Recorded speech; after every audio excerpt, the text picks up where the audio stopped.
Hey everyone, and welcome to Almost Cancelled. I am Peter, that is Connor, and this is our TV news that we do every week, talking about renewals, cancellations, pilots, all that kind of thing. And this is actually kind of a weird episode because we didn't think we were going to get one done because Cora's Internet went out last night and we had to do stuff from yesterday.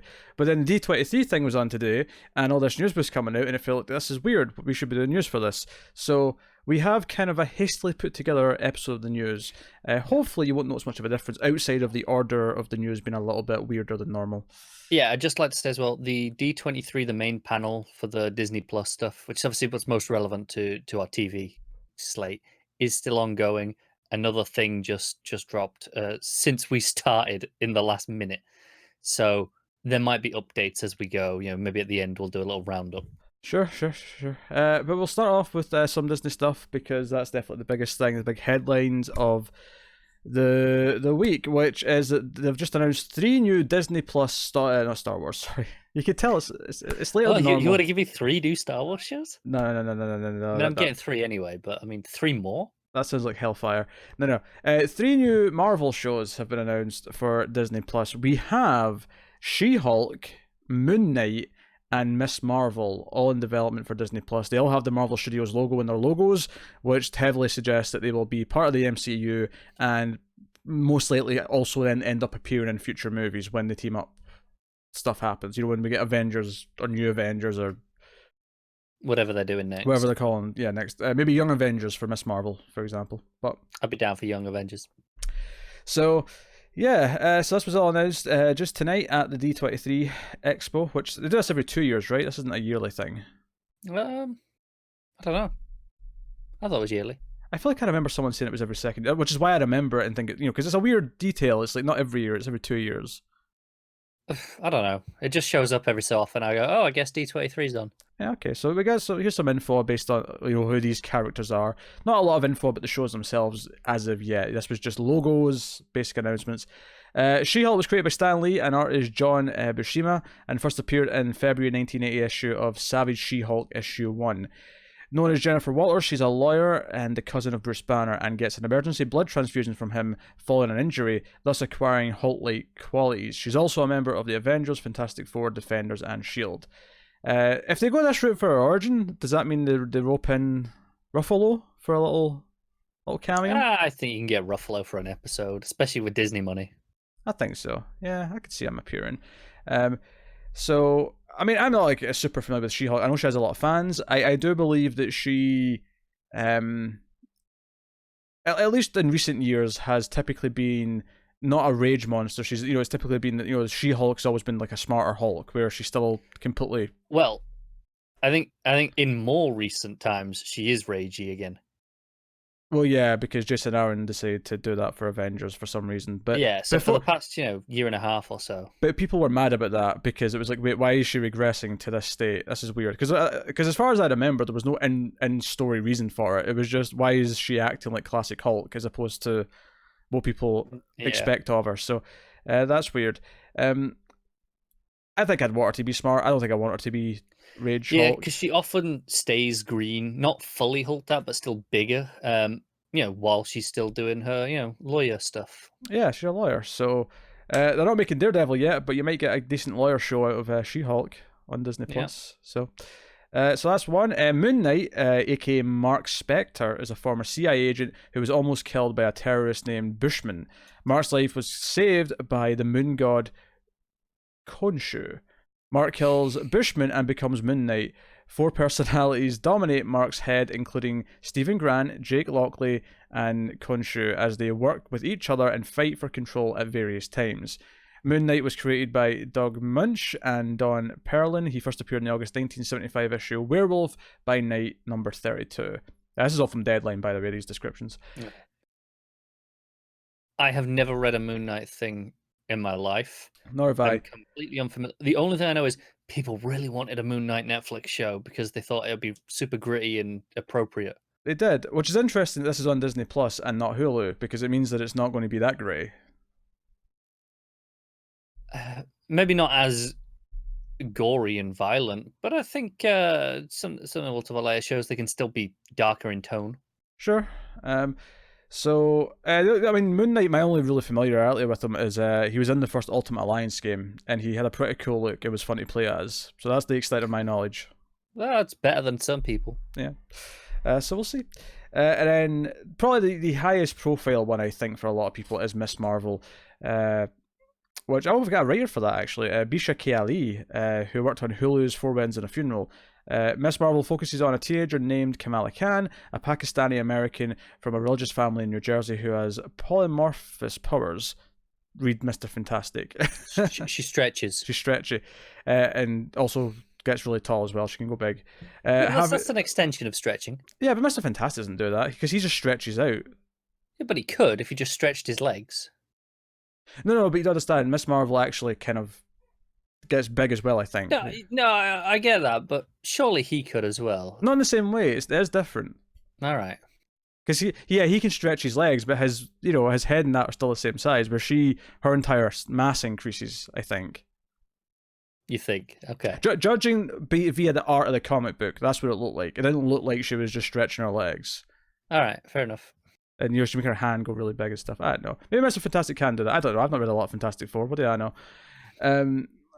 So yes. So the comic won a Hugo Award for Best Graphic Story in 2015. The project is in early development with no timeline has been set. Given that there's a writer for that, though, it makes me think that that's further along than the other two. I would agree with that. So no, this is cool. I mean, I've read some Miss Marvel, so I'm happy about that. The other two I know less about, but I'm intrigued enough to give them a shot. I've read a little bit of She-Hulk, but none of the others. Well, like 2 issues of Miss Marvel, but that doesn't really count. Sure. Interesting that she seems to get a bit of spotlight recently. Been making a push in the comics, and I know the latest footage from Marvel's Avengers game, the Square Enix game, actually teased that she'll be quite integral to that game. No, I think they're prepping her to be one of the next big characters. I think they want her to be one of the sort of the new generation that are going to be big faces in their MCU. And with Spider-Man possibly not being there now, maybe that's all the more reason to get an all teenager who we can all get behind. So that's the 3 big shows for Disney Plus. I would refer to these as Phase 5 shows. Given that the rest of the shows that we know about are all included in Phase 4, it makes sense that these might be Phase 5 shows. Probably, but admittedly, I think TV shows are a lot quicker to get going and have alongside each other than all the movies. Well, you say that, but these are all tying into the movies. This is different from typical TV cycles. All those Phase 4 shows are tying in and directly building into the next movie. As they mentioned specifically with Doctor Strange 2, which is coming right out of WandaVision. Like that's tying in. So that one is definitely. So the fact that they're tying in like that makes me think that no, these will be Phase 5 because they're going to be 2022, 2023, because they're going to want them to bleed in some way into the movies or vice versa. Fair enough. Would be my guess. I do not think for a second you're going to get some of these squeezed out of 2021. Maybe like one right at the end because it's like after everything else has already been announced. But I don't think you're going to get like, oh, this is now slotting into summer before the other 2 that we know are coming after. Fair enough. So that was the Marvel shows. Next up, Ming-Na Wen, which actually this is a wonderful transition from Marvel to Star Wars because Ming-Na Wen, of course, most known now these days for Agents of S.H.I.E.L.D., plays Agent May, has been cast in The Mandalorian. Hey, we like Ming-Na Wen. We do. Like Star Wars, I have a problem with, not Ming-Na Wen. Yes, I know. But hey, this can only improve the show. No, I agree. Yeah. So, doesn't appear to be any character description for her character as of yet. Of course, though, we did get a trailer. In fact, the trailer just broke mere minutes before we came on, so it's very fresh in our heads because we just watched it. Yeah. The Mandalorian teaser trailer. So, I mean, I'll get my first thought out of the way. It's 2.35 to 1. I'm glad more shows are shooting in that format. That is genuinely his first thought, by the way, because I was on this chat while he was watching it, and about 3 seconds into him turning it on, he was like, "Ooh, 2.35." It's like, yeah, I'm all for it. Yeah, I mean, you're the Star Wars person, so what do you think first? I think it looks pretty good. I like the tone. This is what I was hitting at earlier when I said, things can be maybe a bit darker in tone. This doesn't feel like a kids show. Mm-hmm. Um, there's a great bit of the Mandalorian using like a wrist line launcher, pulling someone in through a door, and it's one of those circular doors, and it seems to be about to close and cut him in half. And I was like, okay.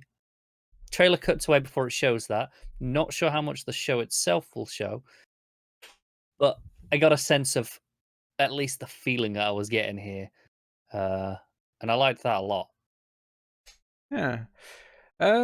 Visually, it looks not bad. It does look a bit darker than some of the recent stuff. Yeah. I like the music as well. Very different to what you might expect from something Star Warsy. Werner Herzog popping up, Carl Weathers popping up, to explain how to get a stew going. Of course, like all that. Quite a reasonable cast. Taika Waititi is playing. The droid that's spinning around shooting things. Mm-hmm. He's playing the droid. Okay. So, which just as the Star Wars fan, and it's nice to see an IG series droid. Love those little dudes. They're all like assassin droids, and they're fantastic. Yes, of course. The IG series droids. How could I forget? There was one in Empire, and just go with it. That basically that scene where Vader, there's Boba Fett and there's all the other bounty hunters lined up. One of these droids is there, and now there's a bunch of them that are all like assassin bounty hunter droids, and they're mostly pretty cool. Yeah, honestly, there wasn't a lot in this trailer I can really poke fun at. I don't have many problems with this. It looked fine. It looked like something maybe I might like. But the only exception being the obvious kind of wink, wink. Remember Empire Strikes Back at the end with the what was it? I want to say the carbonite now because I made that joke before we started about it should be called the whatever maneuver because it sounds like that. Carbonite. Yes, the carbonite maneuver. That's bounty hunter that's not fit. That does the carbonite maneuver.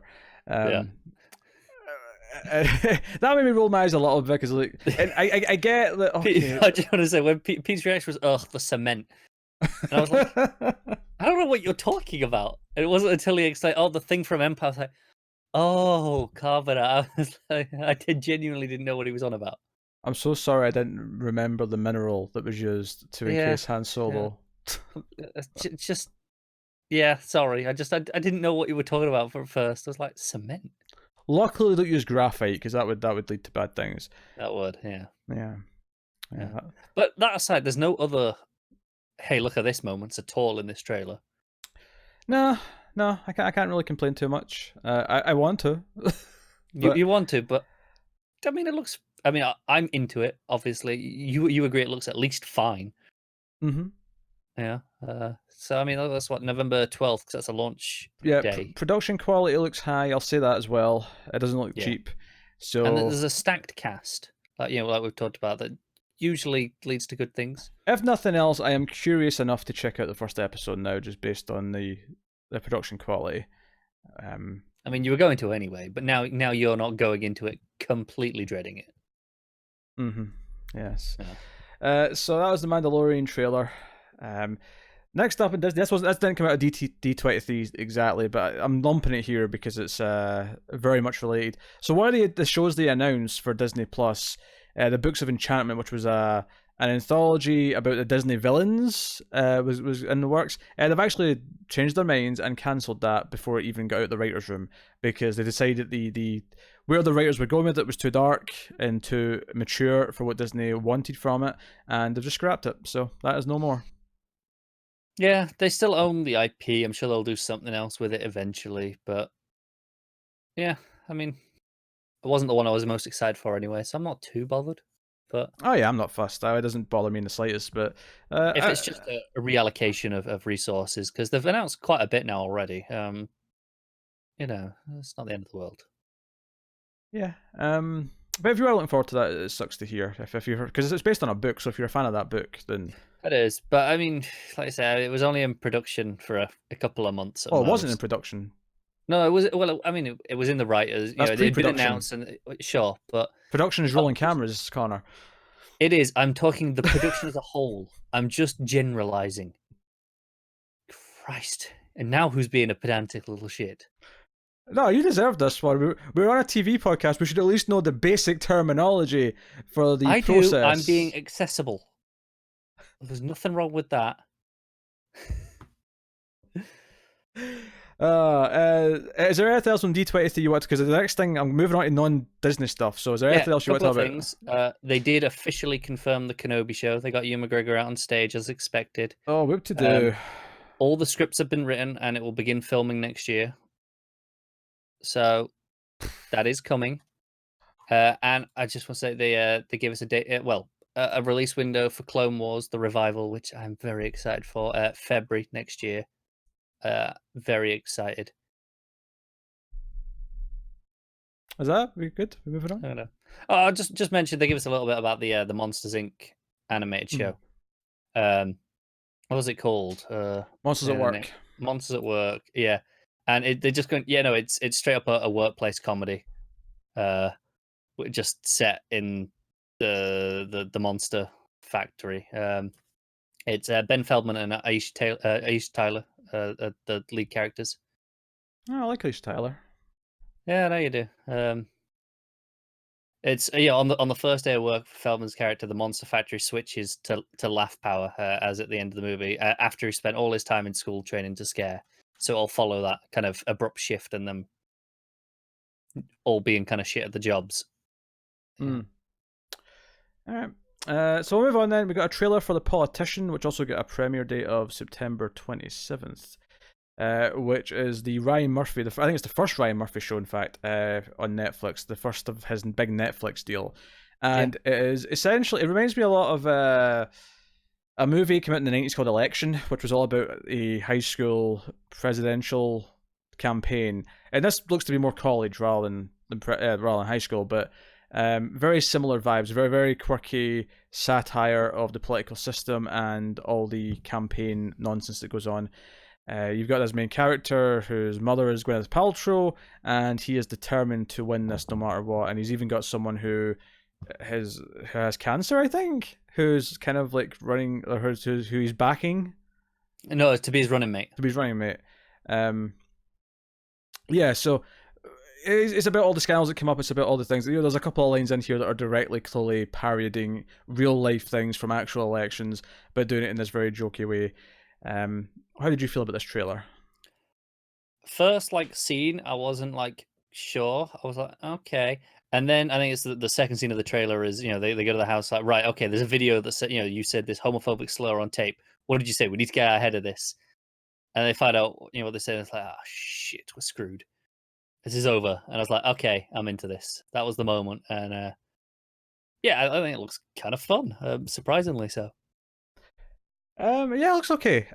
It's definitely, I'm getting some of that Scream Queens comedy in the trailer a little bit. Not exactly, but it seems to be that kind of sense of humor. Closer to that tone than maybe some of his other works. Yeah, which makes me more intrigued. So that's coming September 27th. We'll definitely give that a try.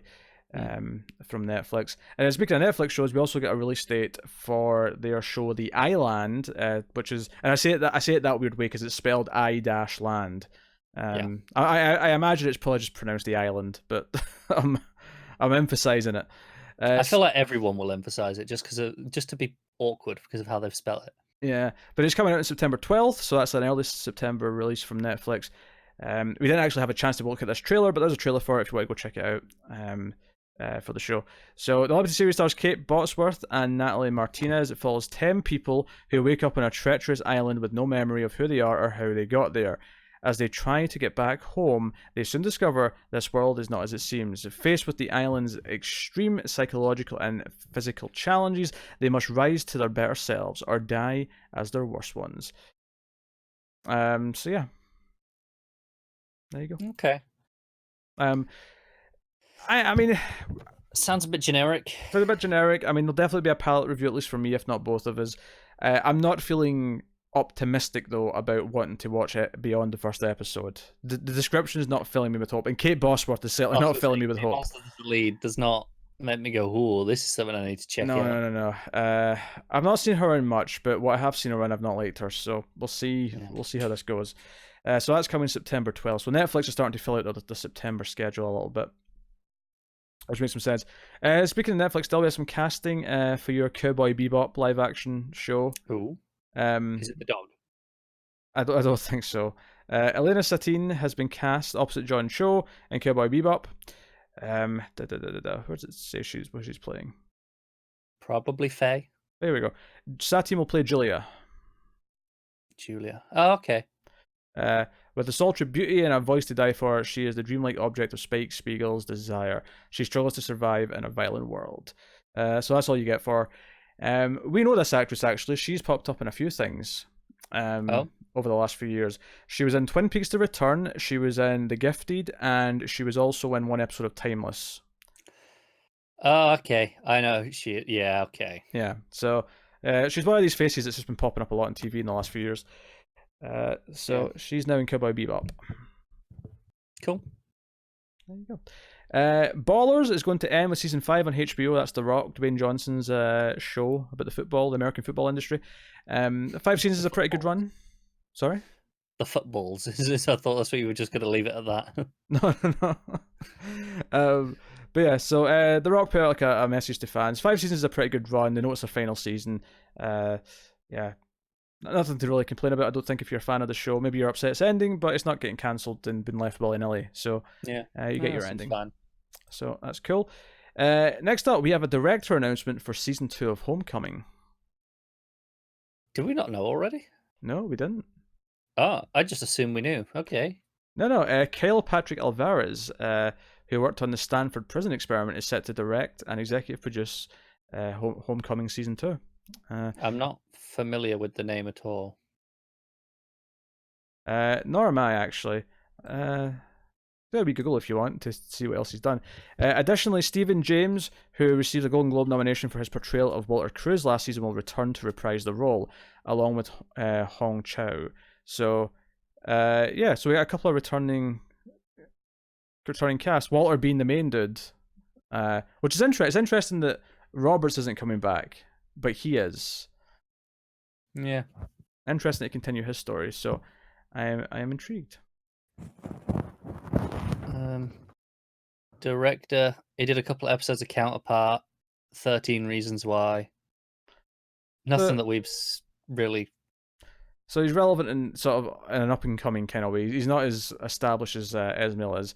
Where it doesn't necessarily mean that it won't be very stylized. It doesn't mean it won't be stylized. It doesn't mean it'll be bad. It does mean I'm less excited. Sure. He could totally turn out to be this great little director. This could be his chance to flourish. He absolutely could, but it's different. Whereas before it was like, okay, I'm going in because I like this director. Now I'm going, well, I like this. I like the show. I like the setting. Can the director live up to it now? Is the question. Yeah. Next up, some casting for one of the shows we're trying out next month, Emergence, the ABC show, where the kid is got powers. Oh, that's the one it is. Okay. Yeah. Terry O'Quinn's been added to the cast for a recurring role, which is cool because in a lot of ways this kind of feels like we're trying to do like not Lost exactly, but we're doing that Lost era of like the mystery ensemble TV show. And I feel like actually getting Terry O'Quinn, who was on Lost, just kind of makes it kind of official. Like, yeah, we're trying to be that ABC again. We're trying to do the mystery show. So I thought it was worth mentioning. I like Terry O'Quinn, so cool. Sure. Titans. Season 2. Dr. Light has been cast. Dr. Light is going to be played by Michael Mosley. He was on Ozark. Okay, sure. Yeah, going to play Dr. Light. Don't have much to say about this, but I just wanted to mention it because it seemed like an important bit of casting. Yeah. On a sadder note, though, we have some exits for some DC actors. Legends of Tomorrow is going to be saying goodbye to 2 series regulars, one of whom's been there since the start of the show, which actually leaves us with 2 originals. There's only 2 originals going to be left in the cast once these characters leave. I have to imagine they might leave early in the season because Crisis, but then Crisis is starting the whole thing, so maybe not. Maybe it'll be just a storyline halfway through. Unless they're dying in Crisis, I suspect it will be an organic story throughout. Yeah. Up to a point. They've been pretty good at handling the exits. Yeah, you get Brandon Routh and, of course, Courtney Ford, who is his real-life wife. and they play two characters who are romantically, interested in each other in the show. It stands to reason that their exit might just be like him retiring from the crew to go and live happily married with her somewhere. Like, Could be. I think that's the obvious way to do this. I'd be okay with that. Yeah. I think this show has handled exits really quite well. Because there's been, like I said, there's been quite a few, there's been deaths, there've been retirings, So yeah, I'm all right with it. It's sad because they're great characters, but there's such a strong stacked cast. Anyway, I think the thing I'll miss the most is just the chemistry they have. It's not even either one of them individually; it's just the chemistry they have together. But honestly, them leaving as a pair because they want to be out of this life and be married, or maybe they're forced into it, but they're going to be together, so that's kind of the happier side of it, whatever. That feels more natural to me than when they say they wrote out Jax, who just wanted to leave and didn't really have it. Like, there was no real story to it. It was just kind of he wants to leave. Yeah, that's the one exception where Stein went out and Jax was left with nothing left to do. So I guess he's done. So hey. So they'll be leaving. And the interesting thing about it, though, just on this point, is that it does sound like it was completely a story reason. When I think it was Rouse spoke about this on Instagram or whatever it was, it almost sounded it made it almost very clear that this was not them wanting to leave the show. This was purely a story choice the writers made to get rid of them. Maybe because they said, we've got too many characters, who do we think we can give a happy ending or a natural ending to? And I think with Rey especially, his whole thing when he was introduced all that, years ago on Arrow, was that he was trying to get over his dying wife, and they had this big void that he was fighting to fill. And him kind of ending his story with, having a new partner is kind of the obvious conclusion to his story. It is, and that's okay. It's okay to end characters in a natural way, especially when you've got so many other characters that you can just, rotate in. Yeah. So we'll see how that goes. But yeah, so they're leaving Legends tomorrow sometime next season. Next up, this is something that Connor won't have much to say on, but I thought it was interesting enough to sort of bring up and talk about for anyone who does care about wrestling in any way, shape, or form.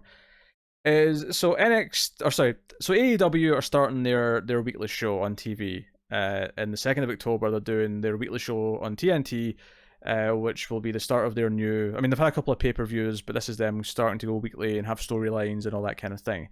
And it's the first real competition that WWE's had in almost 20 years. So kind of a big deal. And they specifically picked Wednesday night because it would not go up against WWE. There would be no direct competition. They weren't necessarily looking to start a fight. However, Vince McMahon, being the petty individual he is actually going to move something to Wednesday night to compete directly with them on TNT. They're moving NXT, which right now is just a WWE network only thing. It's just something you get on their streaming service, which is 1 hour a week, but it's becoming a 2-hour show that is going to air on Wednesday nights and directly compete with AEW's new weekly show. This is clearly a move. It's clearly Vince McMahon wanting to be pissy and trying to hurt their ratings so they look less successful, because that's how he works. But it's interesting just in the sense that it'll completely change what NXT is, because NXT is supposed to be the show that's just for hardcore fans, where people can make mistakes and they get away with it because, hey, this is the developmental place. This is where you're learning before you go to the other shows. It also happens to be the show that everyone, or most fans, like the most because it's away from Vince McMahon and is treated with a bit more, respect, serious storytelling, or at least not even serious, so just simple storytelling that doesn't try to mess it up with convoluted bollocks. So there's a worry that moving to the actual TV station and Vince McMahon maybe getting more involved will lead to it being more like the other shows and be less like NXT, which was what no one wants. And hey, and also, what does it mean for the value of the network now that because I think it's going to go up on the network still 24 hours later, but does that mean that the international audience also get it a day later, even though it's live in the US? That's kind of weird.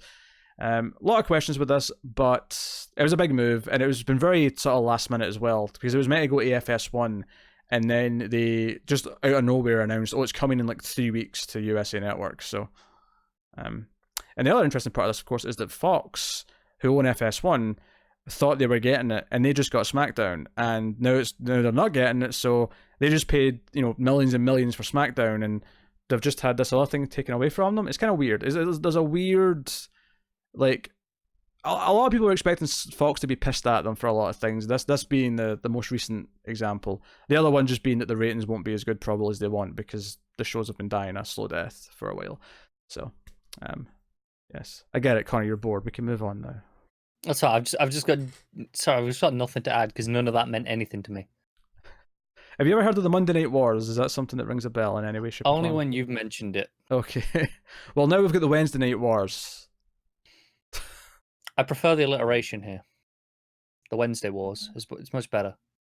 Sure. But that's the thing that's happening. And oddly, speaking of wrestling, although this is a TV show, don't tune out. Stephen Amell, who of course is wrapping up on Arrow with the next season, is going to headline a Starz show, a wrestling drama called Heels. Do you know what Heels means in the context of wrestling? No. The bad guys. Okay. A heel is the bad guy, and a face is the good guy. A baby face is, well, the full title, but face and heels are the good guys and the bad guys. So, yeah, it's going to be a 10-episode, 8th and final season of Arrow that he's going to be on this coming fall, a couple of months now. October it starts. And Amell signed on to Heels, an hour-long drama set in the outrageous world of independent professional wrestling, which he's been eyeing as an 8-episode series pickup at Starz. With him on board, the project has received a series green light and an 8-episode order.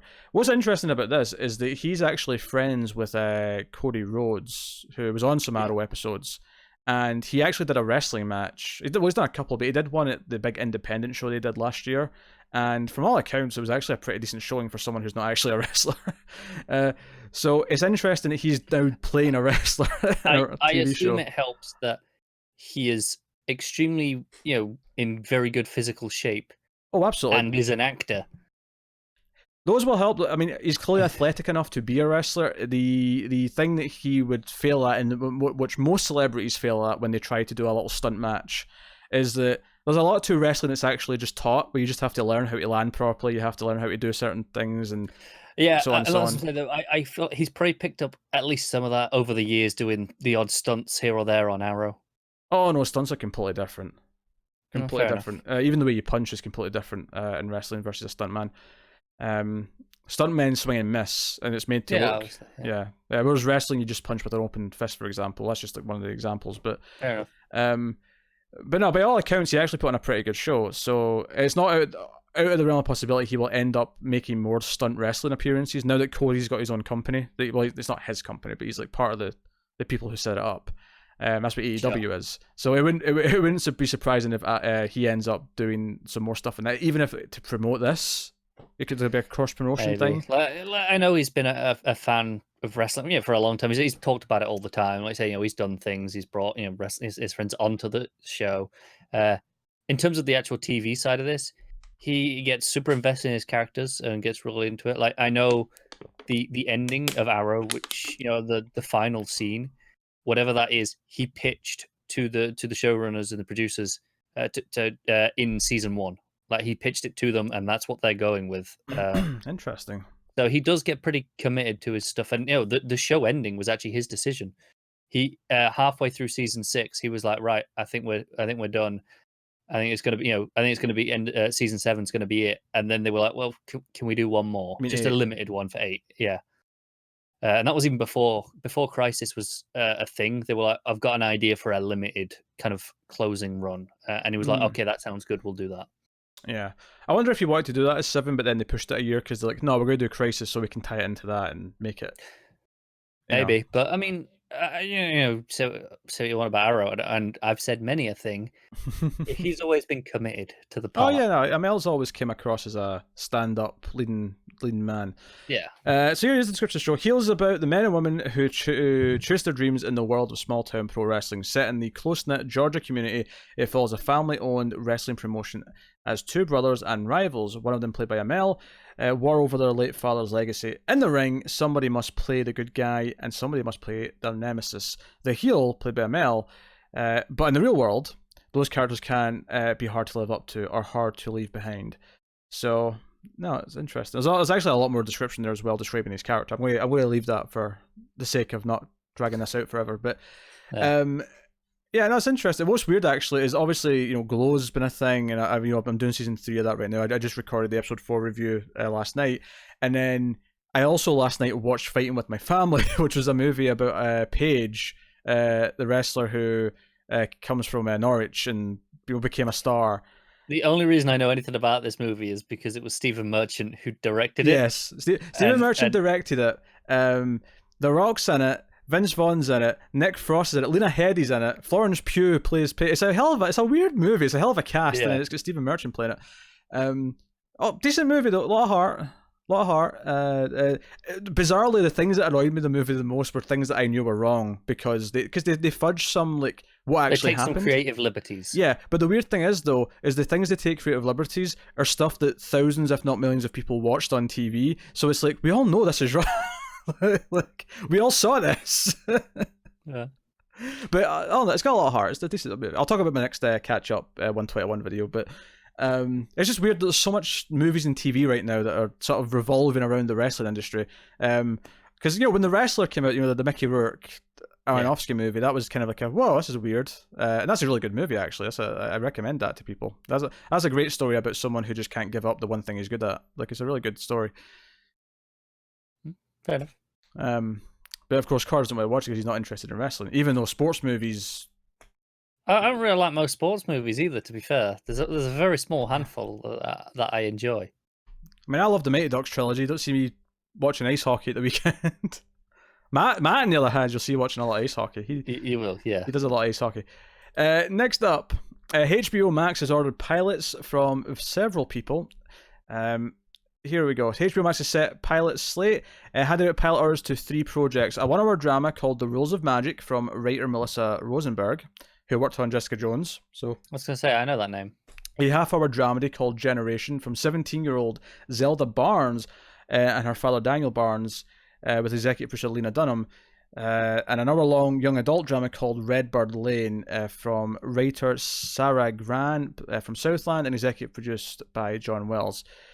So the first one, Rules of Magic, which has also received a 10-episode script order and has opened a writer's room so far. Written by Rosenberg and Dana Barata, who also is from Jessica Jones. Rules of Magic is based on Alice Hoffman's novels The Rules of Magic and Practical Magic, the latter of which was adapted into 1998 Warner Brothers. I thought I'd heard that title before. Yeah. Nicole Kidman, right? Yeah, Nicole Kidman and Sandra Bullock. I knew I'd heard that title. It's an epic generational family drama set in 1960s New York.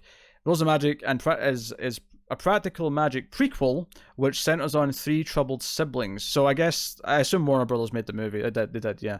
So they're doing I'm shocked. They're doing a prequel to their own movie then with their book as a TV show. So it centers on 3 troubled siblings: Franny, Jet, and Vincent Owens. That was Franny with an R, just in case it sounded like I said something else. Franny. Just making it clear. It's getting worse every time you say it, I'm not gonna lie. Franny. Right? So, who all wrestle with abnormalities and have kept them isolated. But the tumultuous times unearth an extraordinary discovery. They are, in fact, descendants of a bloodline of witches. In their aspirational journey towards self-discovery and self-acceptance, they'll contend with grief, war, bigotry, and dark magic, not to mention a centuries-old curse designed to keep them away from love. The 2 sisters, Franny and Jet, will become the revered and sometimes feared aunts in practical magic, while their beloved brother Vincent will leave an unexpected legacy. I guess he's the villain. Yeah, I guess he's the villain by the end of the show. I just want to say, I've never seen the movie, so I don't know, but I'm just gonna take a swing and say, yeah, he's a villain. Yeah, go for it. It's just funny how much this is making me think of Charmed, just because it's 3 siblings and I get that. descendant of witches, blah blah blah. I've never seen the movie. I have no idea what the tone is. It didn't look like a movie that I'd be interested in, just based on how it was marketed. A decent start of writers, though. Yeah, no, it's not bad. Yeah. Not bad. I imagine it won't necessarily follow the tone of the film. I can see this just being its own thing that just happens to be set. Because I can totally see them do season 3 or 4 end up just being an adaptation of Practical Magic. Yeah, I could see that happen as well. Yeah, I could see that. So kind of like how something like Bates Motel eventually just did Psycho by the end of the season. at the end of the show. And it's fine, right? Yeah. It's like, okay, you know what? Just do your own thing. Yeah, absolutely. So then Generation, created by Zelda Barnes, 17-year-old daughter of Daniel and Ben Barnes, written and directed by Zelda and Daniel Barnes. Generation is a dark yet playful half-hour dramedy that follows a group of high school students whose exploration of modern sexuality, devices and all, it's an interesting thing to put in there, tests deeply entrenched beliefs about love, life, and the nature of family in their conservative community. So, yeah. I love how it pointed out there's going to be sex toys in there. Well, I mean, it's a necessity now. For TV shows, I'm assuming. Oh, necessity. To point out. I was going to ask if things were okay. Necessity. And then finally, the young adult drama Redbird Lane, written and executive produced by Gran. It is a morality and psychological horror series about 8 strangers who arrive at an isolated house, all for different reasons, and quickly realise that something sinister and terrifying awaits them. If they didn't say that was young adult, I'd be interested. Yeah, that is the only part of that I don't like, is the fact that it says it's a young adult thing. But usually when they specify that, it means a very specific thing. Yeah. Because it's like, there are young adult things I quite like. But when they say young adult tone, I know what they're going for. And usually I don't like that. Yeah, no, that's true. Next up, FX. FX has acquired the Bridgewater Triangle, a short story by Brian Miller, for TV series development, with Noah Hawley and 26 Keys executive producing. So, interesting creator behind it. I guess some time freed up after Disney cancelled his movie. Yeah, his Doctor Doom movie. Yeah. So everyone's heard of the Bermuda Triangle, but there's a far more terrifying place known as the Bridgewater Triangle in southeastern Massachusetts. It's on land, then, I assume. I'm really waiting for them to sell me why this is more terrifying. It's an actual area of well-documented supernatural activity that covers 17 small towns and 200 square miles of New England. The Bridgewater Triangle is an apocalyptic horror thriller set in these small towns. When a massive paranormal event strikes these 17 communities simultaneously, it turns these idyllic towns upside down and affects thousands of lives. 3 strange siblings must somehow survive and come together in the chaos as only ones who can stop it. Again, I'm getting charmed by actually this. Sure, yeah. More siblings. I'm assuming that there's just a lot of supernatural, things have happened in this area, and therefore they've named it. I can see this being Freak of the Week. I could see it being Freak of the Week. Although Noah Hawley on FX, I could also see some quality there. Yeah. I could see us having a big overarching story with some Freak of the Week elements. If you told me that was on CW, I'd go, yeah, sure. But to be fair, even the hit television show Buffy the Vampire Slayer had Freak of the Week elements in it, and it's like one of the best shows of all time. So it's all right. How dare you? How dare you? Also, I have to get my Buffy reference. I mean, I've mentioned Charmed twice. I can't not mention Buffy now for the rest of this. I have to make sure Buffy's clearly more important than Charmed. I want people to know that. Uh-huh. Charm's a poor man's knockoff. Anyway. Next up, All-American showrunner Kechi Okoro Carroll, I'm assuming that first N silent, people can correct me if I'm wrong, has teamed with fellow All-American executive producer Greg Berlanti and Sarah Schechter for a 1-hour drama called Found, which has landed at ABC with a pilot commitment. The project comes from Berlanti Productions and Warner Bros. TV. So Steve Berlanti... It's not Steve. Hi, Steve. No, Greg Berlanti. It's Greg. Yeah, I was going to say, where are you going? Greg Berlanti's reign of TV terror continues. Obviously. Yes. He will not be stopped, except with a heart attack. To be fair, I mean, you should have said death, because I mean, I'm sure there's lots of ways you could die. There is. I thought it'd be funnier if it was more specific. Okay. Well, you should have went further with it. You should have said it, but a rogue Rottweiler's got a firework strapped to his back. I wanted it to still be, realistic. Written and executive produced by Carroll, Found is described as a scandal meets Without a Trace. It centers around a premise that is, in any given year, over 600,000 people are reported missing in the US, and over half of that number are people of colour that the country seems to forget about.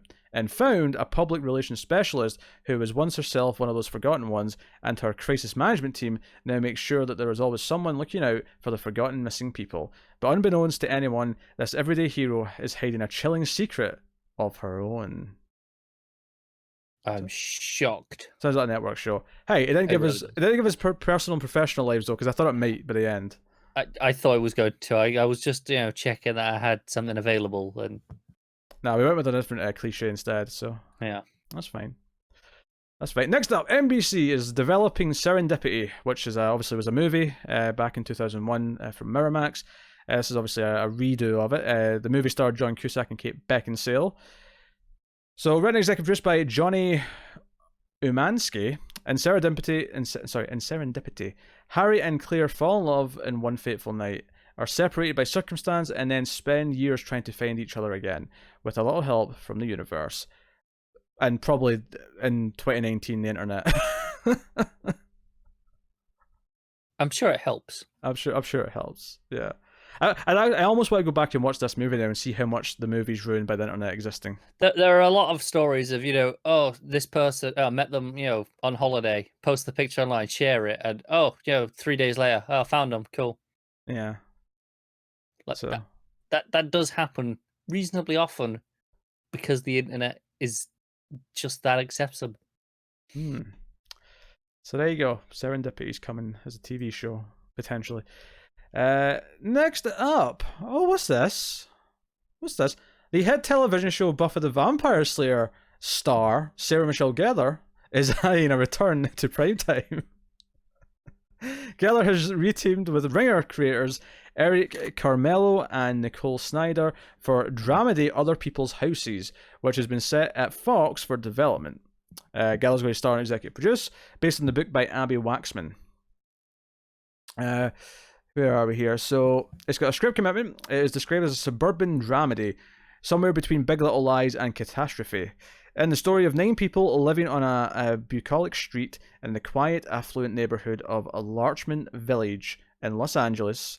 Using the lens of social media, our characters navigate their way through the emotional ups and downs as they try to figure out their lives as partners, parents, friends, and neighbors. That's all personal. There's no professional in there. I know. I was just thinking that. I'm like, it's not, is it? And in the middle of the block and the centre of the drama are our 2 main characters. 2 mothers, one stay at home, one working, Frances Bloom and Annie Porter, played by Gellar. So Gellar's playing Annie Porter. Presumably, just based on the order of that, I presume that's the working mum, but I guess we'll find out. So yeah, dramedy with Buffy Summers herself in there. Sure, why not? Could be all right. When they described the tone, what was it now? There was Big Little Lies meets Catastrophe, which I've not seen. Yeah, it didn't scream that it's something that I want to watch. Yeah, if anything, because when it said suburban dramedy, I was thinking Desperate Housewives, but I mean, I don't know if that's maybe Big Little Lies is closer to what they're talking about, but it's hard to say, isn't it? Yeah. But Gellar can do comedy though, so I can see that working. Her in that role. Well, I would care about the show. I mean, that's up in the air. It's completely different, isn't it? It's not really up to her. Netflix has greenlit The Upshaws, a multi-camera comedy series starring and executive produced by actor-comedians Wanda Sykes and Mike Epps. So, The Upshaws centers on a working-class African-American family in Indiana struggling to make it work and make it right without any blueprints. So it's a family comedy. Do you know what? I know you kind of put this news together, slapdash, just whatever. Uh-huh. I thought you'd have at least still put it into your sections, because you're just throwing in a comedy in the middle of all the drama. Did I not say at the start, the one thing that will be off here is the order? Yeah, but I thought it'd be like, roughly. Look, just deal with it, alright? Deal with it. The final story we have this week is Cavalry Media has acquired Bloodleaf, Crystal Smith's recently published young adult fantasy novel, to develop as a TV show. Jennifer Bizzari will oversee the project for Cavalry. They're searching for a writer just now. In Bloodleaf, Princess... You were so close to saying Bloodlust then, weren't you? I don't think I was, but sure. You stumbled and I was like, you definitely were. In Bloodleaf, Princess Auriella is a prisoner to her crown and the heir that nobody wants. Fearing her magic, the people have turned against her. After an assassination attempt, Auriella must flee her country and disguise herself as a commoner in a distant land. As she hides in plain sight and perfects her magic, she begins to fall for a man who is forbidden to rule beside her. But but the I've never ghosts. seen this story before. I know, that sounds so generic. But the ghosts that haunt Auriella refuse to abandon her, exposing a wicked plot that only she can defeat, and forcing her to choose between the weight of the crown and the freedom of her new life. That sounds as typically generic young fantasy as I have ever heard in my life. It really is. Just all of the tick boxes. Yes, all of them. But that's the final news story, so I suppose we'll check in one last time to D23 in case you've got any other updates for us. No, it seems to be just movie trailers now. Okay. Just double checking quickly, but it does seem to be the. Which I mean, I'm sure they're interesting enough. I'm sure Pete will cover them on one of his live streams. Oh, sure. I'll just get distracted. The phone was vibrating because Matt and Tim are sending photos of a steakhouse to each other. Yeah, it's making me hungry, I'm not gonna lie. Oh, I ate right before we started, so I'm okay. But yeah, well, screw you. That's been the news, everyone. That has been this week's TV news. Hastily put together, but hopefully you still enjoyed it. That we did this instead of doing episode 8 of Too Old to Die Young, so sorry for anyone who's been waiting on that. We were going to do that last night, but again, Connor's internet went out, so it's in a kind of limbo, but we'll get to it soon because we've both watched it now, so it's happening soonish. It is, yeah. So look forward to that. As far as other stuff that's been up this week, me and Tara tried the Righteous Gemstones from HBO, which was interesting for me because I'd never seen one of Diane McBride's HBO shows because I've only seen them in a couple of movies. And from those movies, I kind of hated them, if I'm honest. Honestly, the show wasn't bad, though. You got John Goodman in there. You've got Adam Devine, who you may know from a couple of different things. And it's a lot of dark. You might like it, Connor, actually. It's a full-on dark satire comedy about these like ultra-religious rich people. They're televangelists. Televangelists, thank you. That's how you pronounce it. Crazy religious people is my preferred term for them, okay? Yeah, I got you. But there's a lot of there's a lot of comparisons in this first episode to like them versus like say the mafia. And I appreciated all those. So we tried that. I was interested, and we're still working with the Our Boys, which is another HBO show. Me and Cara have been working through Mindhunter. We have done episode 7 of that's going up, I think, after this news. So that was the one that was interrupted. Yes. So episode 7's coming up later after this, so you can look forward to that. So I'll leave it there, but just to promote some stuff. Obviously, rate the podcast on the podcast app you use. 5 stars reviews coming up this week. I don't know, is there? I don't remember any TV shows coming up this week. I'm just checking. I know next Friday, so probably before we get to the next news, Carnival Row starts. Oh, which yeah, I know Peter Carnival... is definitely going to check out. As is Connor, he promised. I did not. And Netflix have their Dark Crystal show starting that day as well. Yeah, I guess I forgot about those because we're trying them, but I'm not expecting either one to be a keeper, I suppose. Carnival Road looks terrible. Look forward to that review next week, folks. Let us know what you think. You can support us, of course, on Patreon, patreon.com/MailFuzzTV. If you enjoy our wacky content and all the shambles and rambles that we do, you can go over there and support us for as little as $1 per month and ensure that we have the time and resources to keep doing all the content that we produce. So go have a look. Otherwise, though, that's us. So thank you once again for watching or listening. We always appreciate it. Keep watching TV, guys. Have you got any vanilla?